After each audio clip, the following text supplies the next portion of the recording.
కర్నూలు జిల్లా మహానంది అటవీ పరిసర ప్రాంతాల్లో చిరుత సంచారం కలకలం సృష్టిస్తోంది. ప్రజలు తీవ్ర భయాందోళనకు గురవుతున్నారు. ఈ ఘటనపై జిల్లా కలెక్టర్ రాజకుమారి అప్రమత్తమయ్యారు. చిరుతను బంధించేందుకు చర్యలు చేపట్టాలని సంబంధిత అధికారులు ఆదేశించారు. అటవీ పరిసర ప్రాంతాల్లో చిరుత సంచరిస్తున్న నేపథ్యంలో రిజర్వ్ ఫారెస్ట్లోకి ప్రజలెవరూ వెళ్లవద్దని కలెక్టర్ రాజకుమారి విజ్ఞప్తి చేశారు. ప్రజలందరికీ కూడా విజ్ఞప్తి, దయచేసి ఎవరు కూడా రిజర్వ్ ఫారెస్ట్ ఏరియాలోకి వెళ్ళొద్దు. ఓపెన్ డెఫికేషన్ అని, లేదు అంటే బ్యాంబో కటింగ్ అని ప్రజలందరూ కూడా వెళ్తూ ఉన్నారు. మీ అందరికీ తెలుసు, ఆ ప్రాంతంలో చిరుతపులి సంచరించడం మనం కొన్ని సీసీ కెమెరాలో ఆ దృశ్యాలను చూసాము. నిన్న కూడా ఒక ఘటన.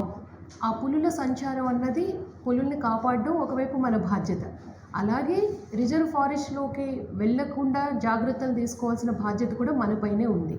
ముఖ్యంగా టెంపుల్ అథారిటీస్ వాళ్ళు గార్బేజ్ అంతా కూడా రిజర్వ్ ఫారెస్ట్ కొండపైకి వేస్తూ ఉన్నారు. అక్కడికి వచ్చిన పిగ్స్, డాగ్స్ గురించి ఈ లేయోపార్డ్ అన్నది వస్తూ ఉంది.